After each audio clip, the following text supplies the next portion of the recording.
ആദ്യം ഉന്നയിച്ചിട്ടുള്ളത്. അപ്പോഴാണ് ഇവിടുത്തെ വിദ്യാർത്ഥികൾ 7ാം ക്ലാസ്സിലും 8ാം ക്ലാസ്സിലും 9ാം ക്ലാസ്സിലും പഠിക്കുന്ന വിദ്യാർത്ഥികൾ അവർക്ക് അനുഭവിക്കുന്ന ക്രൂരത, ഈ ക്യാമ്പസിനകത്തേക്ക് അവർ സ്കൂളിലേക്ക് വന്നാൽ അവർ വിട്ടുപോകുന്നതിനിടയിൽ ഇവിടെ അനുഭവിക്കുന്ന മാനസിക സംഘർഷം, അവർക്ക് എടുക്കുന്ന ശാരീരിക ബുദ്ധിമുട്ടുകൾ, ഇതിനെതിരായിട്ട് പോലീസിന്റെ എന്തിനാല്ലേ ഹായ്. പൊതുവേ ഞാനിപ്പോൾ കുറച്ച് ദിവസമായിട്ട് എൻ്റെ വീഡിയോ സ്റ്റാർട്ട് ചെയ്യുമ്പം ഒരു ഹായ് ഒക്കെ പറഞ്ഞാണ് ഞാൻ തുടങ്ങുക. പക്ഷേ ഇന്നിപ്പം ഈ വീഡിയോ ഞാൻ ചെയ്യാൻ നിൽക്കുമ്പം ഒരു 24 മണിക്കൂർ അധികം കഴിഞ്ഞിട്ടാണ് ഞാൻ ഈ വീഡിയോ ചെയ്യുന്നത്. എനിക്ക് എന്നോട് തന്നെ റിഗ്രറ്റ് തോന്നുന്നത്. പൊതുവേ ഞാനൊരു വീഡിയോ ചെയ്യാൻ ലേറ്റ് ആവുന്നതിൻ്റെ റീസൺ എൻ്റെ വർക്ക്, അല്ലെങ്കിൽ എനിക്കത് റെഫർ ചെയ്യാൻ പറ്റില്ല എന്നുള്ള കുറേ റീസൺസ് കൊണ്ടാണ്. പക്ഷേ ഈ പെർട്ടിക്കുലർ ന്യൂസ് ഞാൻ ഇന്നലെ വൈകുന്നേരം കണ്ടു. ഞാൻ ഷെയർ ചെയ്യാം. ഇതെൻ്റെ സിസ്റ്റർ സ്റ്റോറിയാണ്, ആളുടെ ഇൻസ്റ്റഗ്രാം സ്റ്റോറിയാണ്. ഞാനത് വായിക്കുകയും ചെയ്തിട്ടുണ്ട്. കംപ്ലീറ്റ് ഒന്നും വായിച്ചിട്ടില്ല, ചെറുതായിട്ടൊരു 2 ലൈൻ. അപ്പോൾ പോലും ഇതിത്ര ഡിസ്കഷനുള്ളൊരു ന്യൂസാണ് എന്ന രീതിയിൽ ഞാൻ കൺസിഡർ ചെയ്തില്ല. ഒന്ന് ലേറ്റ് നൈറ്റ് കണ്ടപ്പോൾ ഞാൻ ഒന്ന് സ്വൈപ്പ് ചെയ്ത് നേരെ കടന്നുറങ്ങി. പക്ഷേ ലേറ്റർ ഓൺ ഇന്ന് ഉച്ചയ്ക്ക് ശേഷമാണ് ഞാൻ മെയിനായിട്ട് ഈ ന്യൂസും ബന്ധപ്പെട്ട് കുറേ കാര്യങ്ങൾ റെഫർ ചെയ്യുന്നതും. അപ്പം ഇത് പറഞ്ഞിട്ടാക്കാം ബാക്കി എല്ലാ കാര്യം എന്ന് കരുതി പണി കഴിഞ്ഞ് നേരെ വന്ന് കയറി ഇരുന്ന് എടുക്കുന്ന ഒരു വീഡിയോ ആണിത്. എൻ്റെ അനിയത്തി ഒരു 4 ഇയറോളം ആ പെർട്ടിക്കുലർ സ്കൂളിൽ പഠിച്ചതാണ്. അപ്പോൾ ആൾ പറയുന്നത് എന്താണോ നിങ്ങൾ കണ്ടിട്ടുള്ളത് അത് സത്യമാണ്. 4 കൊല്ലം മുമ്പ് വരെ ഞാൻ അനുഭവിച്ചൊരു കാര്യമാണ് എന്ന് പറഞ്ഞിട്ട് അവൾ ഷെയർ ചെയ്തിട്ടുള്ളൊരു സ്റ്റോറിയാണ്. അപ്പം എന്താ നമ്മളുടെ വിഷയം എന്നുള്ളത് ഞാനിപ്പോൾ പറഞ്ഞില്ലെങ്കിലും എനിക്ക് 100% ഉറപ്പാണ്, നിങ്ങൾക്ക് എല്ലാവർക്കും അറിയാം. ആഷിർ നന്ദ എന്ന് പറയുന്ന ഒരു പെൺകുട്ടി 9ാം ക്ലാസ് പഠിക്കുന്ന 16 വയസ്സുകാരി ആത്മഹത്യ ചെയ്തിരിക്കുകയാണ്. അതിന് റീസൺ എന്താണെന്ന് വെച്ചാൽ ശ്രീകൃഷ്ണപുരത്തുള്ള സെൻറ്റ് ഡൊമിനിക് കോൺവെൻറ്റ് സ്കൂളിലെ അധ്യാപകരുടെ കയ്യിൽ നിന്ന് നേരിട്ടിട്ടുള്ള കടുത്ത മാനസിക പ്രശ്നത്തിൻ്റെ പുറത്ത്. അപ്പം ഞാൻ ഈ കേസ് അല്ലെങ്കിൽ ഇതിലോട്ടൊക്കെ ഇങ്ങനെ വരുന്നതിന് മുമ്പ് നമുക്ക് ഫസ്റ്റ് ബേസിക് ആയിട്ട് എന്താ ന്യൂസ് എന്നുള്ളത് നോക്കാം. പാലക്കാട് തച്ചനാട്ടുകരയിൽ 9ാം ക്ലാസ്സുകാരി ആത്മഹത്യ ചെയ്തത് അധ്യാപകരുടെ മാനസിക പീഡനത്തെ തുടർന്ന് ബന്ധുക്കൾ. 1.5 മാർക്ക് കുറഞ്ഞതിന്റെ പേരിൽ അധ്യാപകർ മാനസികമായി പീഡിപ്പിച്ചുവെന്ന് അച്ഛൻ പ്രശാന്തും ബന്ധുക്കളും ആരോപിച്ചു. ചോളോട് സ്വദേശിനി ആശിർ നന്ദയെ കഴിഞ്ഞ ദിവസമാണ് തൂങ്ങി മരിച്ച നിലയിൽ കണ്ടെത്തിയത്. ഇതാണ് ന്യൂസ്. ഒരു 9 ക്ലാസ്സുകാരി ആത്മഹത്യ എന്നൊരു തീരുമാനത്തിലോട്ട് എത്തണമെങ്കിൽ കടുത്ത രീതിയിലുള്ള മാനസിക ബുദ്ധിമുട്ട് ആ കുട്ടി ആ സ്കൂളിൽ നിന്ന് അനുഭവിച്ചിട്ടുണ്ടാവും. ഇപ്പോൾ സീക്രട്ട് ഏജൻറ്റിൻ്റെ വീഡിയോ ഞാൻ കണ്ടിരുന്നു. അതിൽ സീക്രട്ട് ഏജൻറ്റ് പഠിച്ചൊരു സ്കൂളാണത്. സീക്രട്ട് ഏജൻറ്റ് പഠിച്ച കാലത്തും ആ പർട്ടിക്കുലർ സ്കൂളിൽ ഇതേ തരത്തിലുള്ള പ്രഷർ ഉണ്ടായിരുന്നു എന്ന് ആൾ പറഞ്ഞു. ഇപ്പോൾ റിസെൻ്റ്ലി എൻ്റെ അനിയത്തി 4 കൊല്ലം പഠിച്ച ടൈമിൽ അവളിപ്പം അവളുടെ കോഴ്സൊക്കെ കംപ്ലീറ്റ് ചെയ്തു. അവൾ പഠിച്ചപ്പോഴും ഈ പ്രഷർ ഉണ്ടായിരുന്നു എന്ന് പറഞ്ഞു. അപ്പം ഈ ഒരു പെർട്ടിക്കുലർ സ്കൂളിൽ കാലങ്ങളായിട്ട് ഈ ഒരു പരിപാടി ഉണ്ട്. എന്നാൽ ഈ ഒരു മോശം അനുഭവം ഇന്നേ വരെ ഒരു ഡിസ്കഷനിൽ വന്നിട്ടില്ല, അല്ലെ ഇന്നേ വരെ ഒരു ന്യൂസ് ആയിട്ടില്ല. കാരണം ഈ ഒരു ന്യൂസ് വന്നപ്പം എത്രയോ ആൾക്കാരാണ് ഇതുമായി ബന്ധപ്പെട്ടിട്ട് പല കാര്യങ്ങളും പറയുന്നത്. ഞാൻ ഈ സൈഡിൽ കൂടിയൊക്കെ കുറേ സ്ക്രീൻഷോട്ടുകൾ ഷെയർ ചെയ്യാം. നിങ്ങൾക്ക് ടൈം ഉണ്ടെങ്കിലൊക്കെ ആ സ്ക്രീൻഷോട്ടൊക്കെ ഒന്ന് വായിച്ചു നോക്കാം. ഇതിൽ ഓരോരുത്തരും അവർ ആ സ്കൂളിൻ്റെ എക്സ്പീരിയൻസ് കാര്യങ്ങളൊക്കെ ആരൊക്കെ വഴിയാണോ കണക്ട് ചെയ്യാൻ പറ്റുന്ന ആ രീതിയിൽ കണക്ട് ചെയ്തിട്ട് പുറത്തോട്ട് അറിയിക്കുകയാണ് ചെയ്യുന്നത്. ഇവിടെ നടക്കുന്നത് ഇത്രയേ ഉള്ളൂ. ആ സ്കൂൾ നടത്തുന്ന ആൾക്കാരുടെ മെയിൻ എയിം പഠിക്കുക, ഫുള്ള് മാർക്ക് അങ്ങ് വാങ്ങുക. ഫുള്ള് മാർക്ക് അങ്ങ് വാങ്ങുമ്പോഴേക്ക് സ്കൂളിന് 100% എന്നൊരു പേര് വന്നിട്ട് അഡ്മിഷൻസ് ഇങ്ങനെ വിളിച്ച് ഇങ്ങനെ കൂട്ടി അങ്ങ് നിറയ്ക്കുക. പറ്റുന്നത്ര പൈസ കയറ്റുക, ഹൈ ലെവൽ ഓഫ് ഡൊണേഷൻ വാങ്ങുക. ഇത്രയേ ഈ സ്കൂളിൻ്റെ പരിപാടിയുള്ളൂ. പഠിക്കാത്ത കുട്ടികൾ അവർക്ക് വേണ്ട, പഠിക്കുന്ന കുട്ടികൾ മാത്രം മതി. പഠിക്കാത്ത കുട്ടികളെ മാക്സിമം ഒഴിവാക്കുക, നാണം കെടുത്തുക, കളിയാക്കുക, പരിഹസിക്കുക, പല രീതിയിലുള്ള പണിഷ്മെൻറ്റുകൾ കൊടുത്തിട്ട് അവരെ മാനസികമായിട്ടും ശാരീരികമായിട്ടും അങ്ങ് തളർത്തുക. ഇതാണ് ഈ സ്കൂളിൻ്റെ ഒരു പരിപാടി. അപ്പോൾ പഠിക്കുന്ന കുട്ടികൾക്ക് വേണ്ടി മാത്രമുള്ളൊരു സ്കൂളാണ് സെൻറ്റ് ഡൊമിനിക് കോൺവെൻറ്റ് സ്കൂൾ എന്ന് പറയുന്നത്. ഈ കുട്ടിയുടെ അച്ഛൻ വിശദമായി അന്നേ ദിവസം ഉണ്ടായിട്ടുള്ള കാര്യം എന്താന്ന് പറയുന്നുണ്ട്. നമുക്ക് അതൊന്ന് കേൾക്കാം. എന്നിട്ട് നമുക്ക് നമ്മുടെ പ്രിൻസിപ്പളിൻ്റെയും എല്ലാവരുടെയും അടുത്തോട്ട് പോകാം. അങ്ങനെ ഒരു ഡള്ളായി ഒരു ഇതിലുണ്ടായിരുന്നു അവള്. കുറച്ച് കഴിഞ്ഞ് ട്യൂഷൻ ഉണ്ട്. ട്യൂഷൻ എന്ന് പറഞ്ഞു കഴിഞ്ഞാൽ തൊട്ട വീട്ടിലെ കുട്ടി തന്നെയാണ് വന്ന് ട്യൂഷൻ പറഞ്ഞു കൊടുക്കുന്നത്. അപ്പോൾ അവൾ വന്നപ്പോഴാണ് ഇവള് മുകളിൽ പോയി നോക്കുന്നത്. അപ്പോൾ അതുവരെ അവളെ കഴിക്കലും കാര്യങ്ങളൊക്കെ കഴിഞ്ഞിട്ടിരുന്ന് ട്യൂഷൻ്റെ സമയമായപ്പോൾ മോളിക്ക് പോയിരുന്നു. പിന്നെ ആ കുട്ടി കയറി വന്ന് നോക്കുമ്പോഴാണ് ഇങ്ങനെ കാണുന്നത്. രീതിയിലുള്ളൊരു സംഭവമാണ് അന്നേ ദിവസം ഉണ്ടായത് എന്നാണ് അച്ഛൻ പറയുന്നത്. കുട്ടി വന്നപ്പോഴേ അവളുടെ സ്വഭാവത്തിലൊക്കെ കുറച്ച് വ്യത്യാസങ്ങൾ അവർക്ക് തോന്നിയിരുന്നു എന്ന രീതിയിൽ അവർ വളരെ വ്യക്തമായിട്ട് പറയുന്നുണ്ട്. എന്നാൽ കുറച്ച് മണിക്കൂറുകളുടെ ഗ്യാപ്പിലാണ് കുട്ടി ഇങ്ങനെ ഒരു തീരുമാനത്തിലോട്ട് പോയത് എന്നാണ് പറയുന്നത്. അപ്പം ഞാൻ ആലോചിക്കുന്നത് ഇത്രമാത്രം ആ കുട്ടീനെ വിഷമിപ്പിക്കുന്ന രീതിയിൽ ആ സ്കൂളുകാരുടെ കയ്യിൽ നിന്നുണ്ടായത്. 9ാം ക്ലാസ്സിലത്തെ കുട്ടി എന്നൊക്കെ പറഞ്ഞിട്ടുണ്ട്. ഞാൻ പൊതുവേ പറയും, നമ്മളിപ്പോൾ ഒരു ഡിഗ്രി ഒക്കെ എത്തിക്കഴിയുമ്പോഴാണ് നമുക്ക് കുറച്ചും കൂടി ഒരു മെച്യൂരിറ്റി വരിക. ക്ലാസ്സിലുള്ള എല്ലാവരും നമ്മളുടെ സുഹൃത്തുക്കളാണ് എന്നൊരു മൈൻഡ് വരിക. PG ഒക്കെ എത്തിക്കഴിയുമ്പോൾ അങ്ങനെയൊന്നുമില്ല. നമ്മൾ എവിടെയാണോ ഇരിക്കുന്നത് അത് ഫ്രണ്ട്സ്, ഇവിടെയാണോ ഇവിടെ എത്തുമ്പോൾ ഫ്രണ്ട്സ്. ഈ ഡിഗ്രിയും PGയും കഴിയുന്നതോടുകൂടി തന്നെ ഓരോരുത്തരുടെ ലൈഫൊക്കെ ആയിട്ട് മുന്നോട്ട് പോകും. പക്ഷെ ഒരു 10ാം ക്ലാസ് +2 എന്നൊക്കെ പറഞ്ഞാൽ, മെയിനായിട്ട് 10ാം ക്ലാസ് എന്നൊക്കെ പറഞ്ഞാൽ ഒരു ഗ്യാങ്, നമ്മൾ 5 പേര് ഗ്യാങ്. ഈ 5 പേരുടെ പേരിൻ്റെ സ്റ്റാർട്ടിങ് ലെറ്ററൊക്കെ ഇട്ട് വെച്ചിട്ട് നമ്മളൊരു ഗ്യാങ് നെയിം ഒക്കെ കൊടുത്തിട്ടുണ്ടാവും.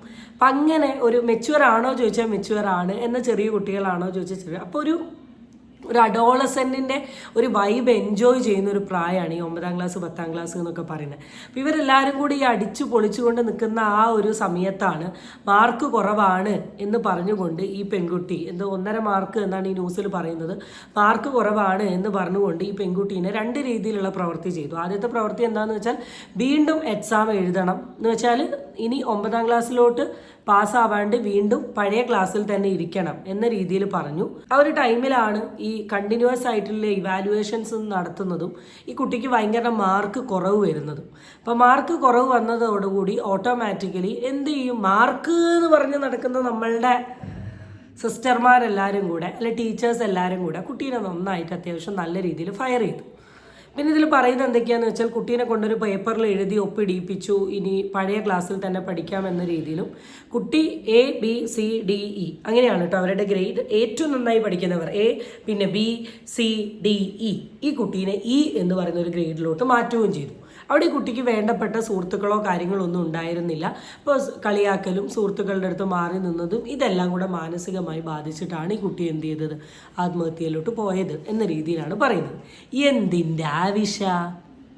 എന്തിൻ്റെ ആവശ്യ പഠിപ്പിക്കുന്ന കുട്ടികളെ മാത്രം നോക്കാനാണെങ്കിൽ പിന്നെ നിങ്ങൾ എന്തിനാ ഈ സ്ഥാപനം നടത്തുന്നേ? ഒരു ടീച്ചർ അപ്പോൾ LKGയിലൊക്കെ പഠിക്കാൻ പോകുന്ന ടീച്ചേഴ്സ് എന്താ ചെയ്യണ്ടേ?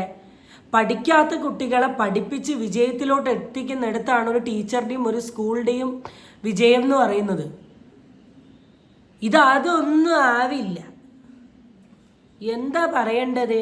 എന്നിട്ട് അതിനെ എക്സ്പ്ലെയിൻ ചെയ്യുന്നുണ്ട് നമ്മളുടെ സ്വന്തം പ്രിൻസിപ്പലിനെ ഒന്ന് ഞാൻ കാണിച്ചു തരാം. അതിന് മുമ്പ് നമ്മളുടെ ഒരു സ്ക്രീൻഷോട്ട് ഞാൻ നിങ്ങൾക്ക് സൈഡിൽ ഷെയർ ചെയ്ത് തരാം കേട്ടോ. ആ സ്ക്രീൻഷോട്ടിൽ ഒരു കുട്ടി വളരെ വ്യക്തമായിട്ട് പറയുന്നൊരു കാര്യമുണ്ട്. അപ്പോൾ ഇവിടെ ഞാൻ ഷെയർ ചെയ്യുന്ന സ്ക്രീൻഷോട്ടിൽ ജോയ്സി എന്ന് പറയുന്നതാണ് ഈ സ്കൂളിൻ്റെ പ്രിൻസിപ്പൽ. തൊട്ടടുത്ത് നിൽക്കുന്ന സ്റ്റെല്ല എന്ന് പറയുന്ന ആളാണ് അടുത്ത ആൾ. വലിയ ലോങ് മെസ്സേജ് ആയിട്ടൊക്കെ പറയുന്നുണ്ട് ഈ സ്റ്റെല്ലയുടെയും ജോയ്സിനെയും കുറിച്ച്. ഇവരാണ് തലമൂത്ത സാധനങ്ങൾ എന്ന് പറയുന്നത്. കുറേ കാലം ഈ സിസ്റ്റർ വരുന്നതിന് മുമ്പ് സ്റ്റെല്ലേൻ്റെ ഇതായിരുന്നു. ബ്രൂട്ടലായിട്ടുള്ള പണിഷ്മെൻ്റ് ആണ് ചെയ്തിട്ടുള്ളത്. ചൂരൽ വെച്ച് അടിച്ചു. ഒരാഴ്ച പാട് എൻ്റെ മേത്തുണ്ടായിരുന്നു. 7th പഠിക്കുമ്പോൾ അങ്ങനെ കുറേ ആ കുട്ടി അനുഭവിച്ചിട്ടുള്ള കാര്യങ്ങൾ എഴുതിയിട്ടുണ്ട്. അത് മാത്രം ഞാൻ ഈ സൈഡിലൊക്കെ ഞാൻ ആഡ് ചെയ്യാം, നിങ്ങൾ എല്ലാവരും വായിച്ച് നോക്കുക. കാരണം അപ്പം ഇവരാണ് നമ്മളുടെ താരങ്ങൾ. ഈ താരങ്ങൾ ഇവിടെ വന്നൊരു വീഡിയോ ഇട്ടിട്ടുണ്ട് കേട്ടോ, നമുക്ക് ആ വീഡിയോ ഒന്ന് കാണാം. എൻ്റെ ഭാഗത്ത് നിന്ന് എനിക്ക് ഭയങ്കര സങ്കടമുണ്ട്. കൊച്ചു മരിച്ചതിലൊക്കെ എനിക്ക് ഭയങ്കര വിഷമമാണ്. നമ്മൾ ഒരുപാട് പ്രാർത്ഥിക്കുകയൊക്കെ ചെയ്യുന്നുണ്ട്. പാരൻസ് ഒരുപാട് വേദനിക്കുന്നുണ്ടെന്നറിയാം. ഞങ്ങൾക്കറിയില്ല സാർ, എനിക്ക് അങ്ങനെ പറയാനായിട്ട്. ഡീഗ്രേഡ് ചെയ്യുന്നു പറഞ്ഞിട്ടില്ല, നമ്മൾ റീ എക്സാം എഴുതേണ്ടി വരും എന്ന് മാത്രം പറഞ്ഞിട്ടുള്ളൂ. റീ ടെസ്റ്റ് എടുത്തിട്ട് പിന്നെ അവരെ അടുത്ത ക്ലാസ്സിൽ അങ്ങനെ കയറ്റിയിടും. അത് അങ്ങനെ തന്നെയാണ് നമ്മൾ ചെയ്യാറ്. അയ്യോ ആ വർത്താനൊന്ന് കേക്ക്. ഈശോമിശിഹായ്ക്ക് സ്തുതിയായിരിക്കട്ടെ, എപ്പോഴും സ്തുതിയായിരിക്കട്ടെ. എന്തൊരു പാവത്താനെ പോലെയാണ് സംസാരിക്കുന്നത്. ഇത് ഈ ഒരു കുട്ടിക്ക് മാത്രം ഉണ്ടായ ഒരു സംഭവമാണെങ്കിൽ നമ്മൾ ചിലപ്പം ഒന്ന് എന്താ പറയുക, ചിലപ്പോൾ നമുക്കൊരു ഒരു ഒരു ഡൗട്ടോ, ഇപ്പോൾ ട്രൈപ്പോയിഡ് വീണാൻ ഒരു ഡൗട്ടോ ഒരു തോട്ടൊക്കെ കയറാം. പക്ഷെ ഇവിടെ അതല്ല. ഈ സ്കൂളിൽ പഠിച്ചിറങ്ങിയിട്ടുള്ള എല്ലാവരും ഒരേ സ്വരത്തിൽ ഈ സ്കൂളിനെ പറ്റിയും ഈ മാനേജ്മെൻറ്റിനെ പറ്റിയും ഈ ടീച്ചേഴ്സിനെ പറ്റിയും ഇങ്ങനെയാണ് പറയുന്നതെങ്കിൽ ഇവർ ഈ കാണിക്കുന്ന ഈ പരിപാടികൾ കാണുമ്പം പച്ചയ്ക്ക് പറഞ്ഞാൽ അഭിനയമായിട്ടും അല്ലെങ്കിൽ ആ നിഷ്കളങ്കത ഇങ്ങനെ നിൽക്കുന്നത് പോലെയാണ് തോന്നുന്നത്. ഒരു കുട്ടീൻ്റെ ജീവൻ കളഞ്ഞിട്ടാണ് ഇവിടെ വന്ന് നിന്നിട്ട് ചക്ക മാങ്ങ എന്ന് പറയുന്നത്. അപ്പോൾ നമ്മുടെ മാനേജ്മെൻറ്റ് ഈ രീതിയിൽ അവരെ നല്ല രീതിയിൽ വെള്ള പൂശിയിട്ടുണ്ട്. പൂശലാണല്ലോ പരിപാടി. പക്ഷെ എന്താ നടന്നത് എന്ന് സ്കൂൾ വിദ്യാർത്ഥികൾ പറയുന്ന കുറച്ച് കാര്യങ്ങളുണ്ട്. അപ്പോൾ നമുക്ക് ആദ്യത്തിന്റെ ആരോപണം മാത്രമല്ല, ഈ സ്കൂളിലെ വിദ്യാർത്ഥികളുടെ പ്രതിഷേധമാണ് നമ്മൾ കാണുന്നത്. വലിയ തോതിൽ സ്കൂളിലെ വിദ്യാർത്ഥികൾ പ്രതിഷേധവുമായി രംഗത്ത് വരുന്നു. ഈ ആശ്രമം എന്ന വിദ്യാർത്ഥിനി ഈ സ്കൂളിൽ പഠിക്കാൻ അത്യാവശ്യം കുഴപ്പമില്ലാത്ത കുട്ടിയായിരുന്നു, ഒരു ശരാശരി നിലവാരത്തിൽ പഠിക്കുന്ന കുട്ടിയായിരുന്നു. ഈ കുട്ടിയെ വലിയ തോതിൽ ഈ കുട്ടിയോട് മോശമായ രീതിയിൽ പെരുമാറുകയും ഏതാണ്ട് 1.5 മാർക്ക് കുറഞ്ഞു എന്ന പേരിൽ രക്ഷിതാക്കളെ അടക്കം വിളിച്ചു വരുത്തി നിർബന്ധപൂർവ്വം ഈ കുട്ടിയെ കൊണ്ട് തന്നെ ഒരു പേപ്പറിൽ എഴുതി ഒപ്പിടിച്ചു എന്നാണ് പറയുന്നത്. 8ാം ക്ലാസ്സിലേക്ക് മടങ്ങാൻ തയ്യാറാണ് എന്ന്. അതുകൂടാതെ ക്ലാസ് ഡിവിഷൻ ശരാശരി പഠിക്കുന്നതിൽ കുറവുള്ള കുട്ടികളുടെ ഡിവിഷനിലേക്ക് ഇരുത്തി എന്നാണ് പറയുന്നത്. കുട്ടി വീട്ടിലേക്ക് കരഞ്ഞുകൊണ്ടാണ് വന്നത്. കഴിഞ്ഞ ദിവസമാണ് കുട്ടിയെ ഇത്തരത്തിൽ വീട്ടിനുള്ളിൽ തൂങ്ങി മരിച്ച നിലയിൽ കണ്ടെത്തിയത്. ഇതും ഇവിടുത്തെ പ്രശ്നം മാത്രമല്ല, ഇതിനു മുൻപ് വെള്ളിനഴി സ്വദേശിയായ ഒരു കുട്ടിയും മരിച്ചിട്ടുണ്ടെന്ന് പറയുന്നു. വിദ്യാർത്ഥികൾ വലിയ പ്രതിഷേധത്തിലാണ്. ആ ക്ലാസ്സിലെ കുട്ടികൾ മക്കളെ നിങ്ങൾ ഈ ഷഫിൾ ചെയ്യേണ്ട ആവശ്യം എന്തായിരുന്നു? ഇങ്ങനെ അരിച്ചരിച്ച് പെറുക്കി മാറ്റി വെക്കണ്ട. ഇപ്പം മാനേജ്മെൻറ്റ് പറയുന്ന ഒരു എക്സ്ക്യൂസ് എന്താ അറിയോ? മാർക്ക് കുറഞ്ഞ കുട്ടികളെ എല്ലാവരെയും കൂടെ ഒരുമിച്ചിരുത്തിയിട്ട് അവർക്കൊരു special care, special attention, special ക്ലാസ്സുകൾ എടുത്ത് അവരെ ഉയർത്തിക്കൊണ്ടുവരാൻ വേണ്ടി ചെയ്യുന്ന ഒരു പരിപാടിയാണ്. അല്ല, കുട്ടികളെ സംബന്ധിച്ച് ഇത് ഇൻസൾട്ടാണ്. അവർ ഈ ഗ്രേഡിൽ നിൽക്കുന്ന ആൾക്കാർ എന്ന് പറഞ്ഞാൽ തീരെ പഠിക്കാത്ത കുട്ടികളാണ് എന്ന രീതിയിലുള്ളൊരു പേര് നിങ്ങൾ കൊടുത്താൽ അവർക്ക് ഓട്ടോമാറ്റിക്കലി ഇൻസൾട്ടാണ് ഫീൽ ചെയ്യുക ബാക്കി കുട്ടികളുടെ മുമ്പിൽ. ഇതെന്ത് തരത്തിലുള്ള ട്രെയിനിങ് ആണ്?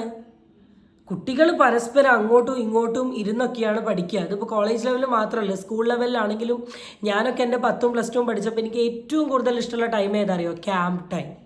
കാരണം നമ്മൾ ഫ്രണ്ട്സ് എല്ലാവരും കൂടെ വട്ടത്തിലിരുന്നിട്ട് പലതും പഠിക്കും. അവൾക്കറിയുന്ന അവൾ പറയും, മറ്റോൾക്ക് അറിയുന്നത് മറ്റോൾ പറയും.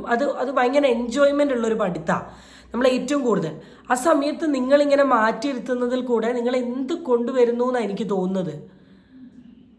ഒരു സ്കൂളിൻ്റെ ഉള്ളിൽ തന്നെ നിങ്ങൾ കാണിക്കുന്ന ഇൻഡിസ്ക്രിമിനേഷനാണ് ഈ കാണുന്നത്.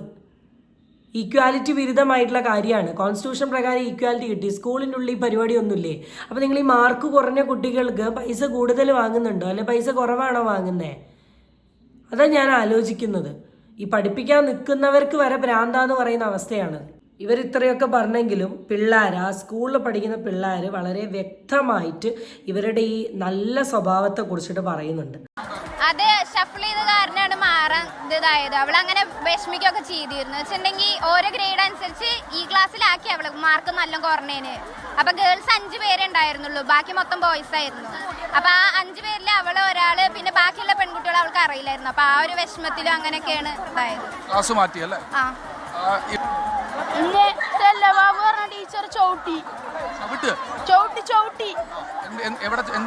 ബുക്ക് പറഞ്ഞില്ലാറുണ്ട്. ഞാൻ ഈ പീസ് ഇട്ടതേ നമ്മുടെ സിസ്റ്റർമാർ പറയുന്ന കഥ ഫുള്ള് തള്ളാണ്, മനസ്സിലായല്ലോ.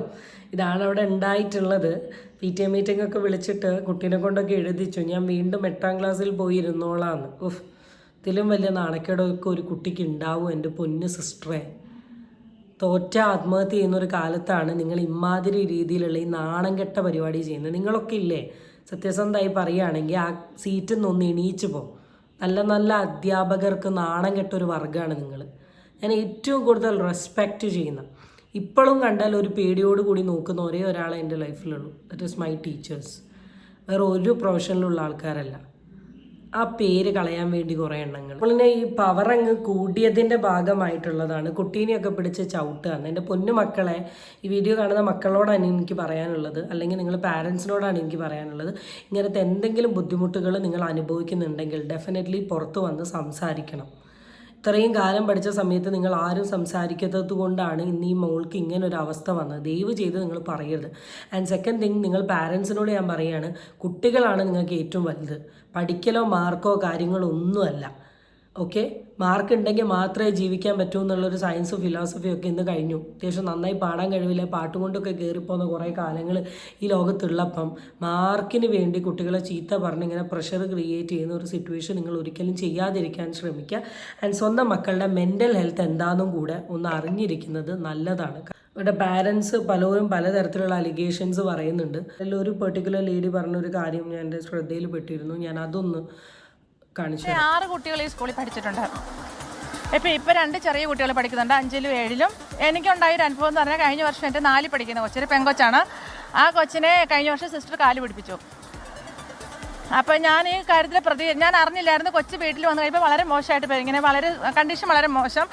കൊച്ചു രാത്രി ഉറങ്ങുന്നില്ല, ഭയങ്കര പ്രശ്നം. അപ്പോൾ ഞാനിവിടെ അന്വേഷിച്ചപ്പോഴാണ് ഇവിടുന്ന് തന്നെ ഒരു ടീച്ചർ എന്നെ വിളിച്ചിട്ട് പറഞ്ഞു കൊച്ചിനെ കൊണ്ട് ഇങ്ങനെ അവനെ മെൻ്റലി ഭയങ്കരമായിട്ട് ടോർച്ചർ ചെയ്തിട്ടുണ്ട്, ഒരു ചെറിയ തെറ്റിൻ്റെ പേരിലാണ്. അപ്പോൾ ഞാനിവിടെ വന്നു കഴിഞ്ഞപ്പോൾ സിസ്റ്റർ ജെസ്സിയും സിസ്റ്റർ ജോയ്സിയും കൂടെ എന്നോട് വളരെ മാന്യമായിട്ട് അവർ മാന്യമായിട്ടാണ് പറയുന്നത്. മിനിറ്റ്സിൽ ഇത്തരത്തിൽ ഷഫിൾ ചെയ്യണമെന്നുള്ള നിർദ്ദേശമുണ്ടോ? പഠന നിലവാരം കുറഞ്ഞ ഇല്ല. നിങ്ങൾ PTA ഭാരമായി ഉണ്ടായിരുന്നു കഴിഞ്ഞ വർഷം. ഒരു കൊച്ചിൻ്റെ മാനസികാവസ്ഥ, അവർ കടന്നു വരുന്ന വഴികൾ, അവരുടെ വീട്ടിലെ സാഹചര്യങ്ങളൊക്കെ പലതാണ്. ഒരു കൊച്ചിൻ്റെ ബുദ്ധിയിൽ ഏറ്റക്കുറച്ചിലുകളുണ്ട്. അതൊക്കെ മനസ്സിലാക്കാൻ ടീച്ചേഴ്സിന് സാധിക്കണം കുറച്ചൊക്കെ. ഇപ്പോൾ പാരൻസ് എല്ലാവരും വന്നിരിക്കുകയാണ്. പലതരത്തിലുള്ള അലിഗേഷൻസും കാര്യങ്ങളൊക്കെ ഈ പെർട്ടിക്കുലർ എന്താണ് എൻ്റെ പേര് മറക്കല്ലേ, സെൻറ്റ് ഡൊമിനിക് കോൺവെൻറ്റ് സ്കൂളിനെ കുറിച്ചിട്ട് കേട്ടുകൊണ്ടിരിക്കുകയാണ്. എത്രയൊക്കെ ആണെങ്കിലും ഈ പ്രിൻസിപ്പൾ ഇപ്പോൾ ഇങ്ങനെയൊന്ന് വന്ന് സംസാരിച്ചാലും ഈ പ്രിൻസിപ്പളും ടീച്ചേഴ്സൊക്കെ ഒരേ ടൈയിൽ തന്നെയാണ് നിൽക്കുന്നത്. അവരൊരേ ടൈയിലായതുകൊണ്ടാണ് ഇത്രയും കൊല്ലമായിട്ട് ഇമ്മാതിരി തോന്നിവാസവും തെണ്ടിത്തരവും ഇവർക്ക് ആ സ്കൂളിൽ കാണിക്കാൻ പറ്റിയത്. ഇതിനു മുമ്പേ ഇവർ ഈ കാണിക്കുന്ന ഈ സാധനത്തിന് റിയാക്ട് ചെയ്തുകൊണ്ട് ഏതെങ്കിലും ഒരു ടീച്ചർ ഉണ്ടെങ്കിൽ അവർ പാരൻസിനെയും കൂടി ഉൾക്കൊള്ളിച്ചുകൊണ്ട് ഒരു കാര്യം ചെയ്തിരുന്നെങ്കിൽ ഈ പരിപാടി ഇനി സ്ഥാപനത്തിൽ നടക്കില്ലായിരുന്നു. ഇവരെല്ലാം ഒറ്റക്കെട്ടാണ്. അപ്പോൾ ആ ടീച്ചേഴ്സിനെ പുറത്താക്കല്ലേ ചെയ്യേണ്ടത്, ഈ സ്കൂൾ നടത്തണോ എന്ന കാര്യത്തിൽ ഒരു തീരുമാനം ഉണ്ടാക്കണം. ഇതേ കാറ്റഗറി ഓഫ് ആൾക്കാരാണ് വീണ്ടും ഈ സ്കൂളുകളിൽ ഈ പരിപാടി ചെയ്യുന്നതെങ്കിൽ പിന്നെ എന്ത് കാര്യമുള്ളത്? ഇപ്പം മീഡിയ വന്നപ്പോൾ അങ്ങ് അഭിനയിച്ച് വലിയ പുണ്യാളത്തിയായിട്ടുണ്ട്. പിന്നെ പൊതുവേ ഈ അച്ഛന്മാരുടെയും സിസ്റ്റർമാരുടെയും ഒക്കെ സ്കൂളിൽ പോവുകയാണെങ്കിൽ കുട്ടികൾ ഭയങ്കര ഡീസൻസി പഠിക്കുന്നൊക്കെയാണ് പറഞ്ഞത്. കുട്ടികളാവുന്ന സമയത്ത് കളിക്കണം, രസിക്കണം, എൻജോയ് ചെയ്യണം, കച്ചറി അലമ്പൊക്കെ കാണിച്ച് തന്നെ വളരണം. അത് കഴിഞ്ഞ് ജീവിതം ഫ്രണ്ടോട്ടൊക്കെ എത്തിയിട്ടുണ്ട്. എല്ലാവരും മെച്യൂരിറ്റി എന്ന് പറയുന്ന സാധനം തലയിൽ പിടിച്ച് മുന്നോട്ട് പോവുകയൊക്കെ ചെയ്യും. ആരും എപ്പോഴും കളിക്കാനൊക്കെ നിൽക്കില്ല. എൻജോയ് ചെയ്യേണ്ട സമയത്ത് എൻജോയ് ചെയ്യണം. ഇവിടെ കൊണ്ടുവന്ന് ഈ പട്ടാള ചിട്ടയിൽ ഇങ്ങനെ വളർത്തേണ്ട സാധനമൊന്നുമല്ല. ഈ പട്ടാള ചിട്ടയിൽ ഒരാൾ പോകുന്നുണ്ടെങ്കിൽ അവനെ എൻജോയ് ചെയ്ത് കഴിഞ്ഞ് ഒരു പ്രായം എത്തിക്കഴിയുമ്പോഴാണ് പോകുന്നത്.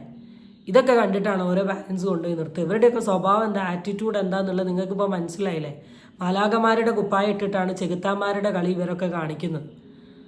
അപ്പോൾ ഇനിയെങ്കിലും നിങ്ങൾ ഇതിൻ്റെയൊക്കെ സീരിയസ്നെസ് ദയവ് ചെയ്ത് പാരൻസ് മനസ്സിലാക്കാൻ ശ്രമിക്കുക. ഞാൻ വീണ്ടും പറയും, ഈ ബുക്ക് മാത്രമൊന്നുമല്ല. പണിക്ക് കയറുക എന്ന് പറയുന്ന സ്ഥലത്ത് നമുക്കൊരു കോൺഫിഡൻസും ഒരു ധൈര്യവും ഒക്കെ ഉണ്ടെങ്കിലാണ് നമുക്ക് എവിടെയെങ്കിലുമൊക്കെ കയറി പറ്റാൻ പറ്റുക. അപ്പം അതെങ്കിലും മനസ്സിലാക്കി ഈ തരത്തിലുള്ള തോന്നിവാസങ്ങൾ ഇനി ഒഴിവാക്കുക. ഈ വീഡിയോ കാണുന്ന എൻ്റെ മക്കളോടാണ് എനിക്ക് പറയാനുള്ളത്. നിങ്ങൾക്ക് എന്തെങ്കിലുമൊക്കെ കാര്യം സോഷ്യൽ മീഡിയയിൽ കൂടെ പറയണമെന്ന് ആഗ്രഹമുണ്ട്, നിങ്ങളുടെ പാരൻസിന് ആർക്കെങ്കിലും ആഗ്രഹം ഉണ്ടെങ്കിൽ ചേച്ചിയുടെ ബയോയിൽ ഈ പെർട്ടിക്കുലർ ചാനലിൻ്റെ ബയോയിൽ പോയിട്ടുണ്ടെങ്കിൽ എൻ്റെ പേഴ്സണൽ ഇൻസ്റ്റാഗ്രാം ID കാണാൻ പറ്റും. ഡെഫിനറ്റ്ലി നിങ്ങൾ എടുക്കുക, എനിക്ക് മെസ്സേജ് അയയ്ക്കുക. എനിക്ക് പറ്റുന്ന പോലെ അത്ര പേരാണ് എൻ്റെ വീഡിയോ കാണുന്നത്, അവരിലോട്ട് ഡെഫിനറ്റ്ലി ഇത് എത്തിച്ചിരിക്കും. ഇത്രയും എനിക്ക് പറയാനുള്ളൂ. അടുത്ത വീഡിയോ ആയിട്ട് വീണ്ടും കാണാം. Tata bye.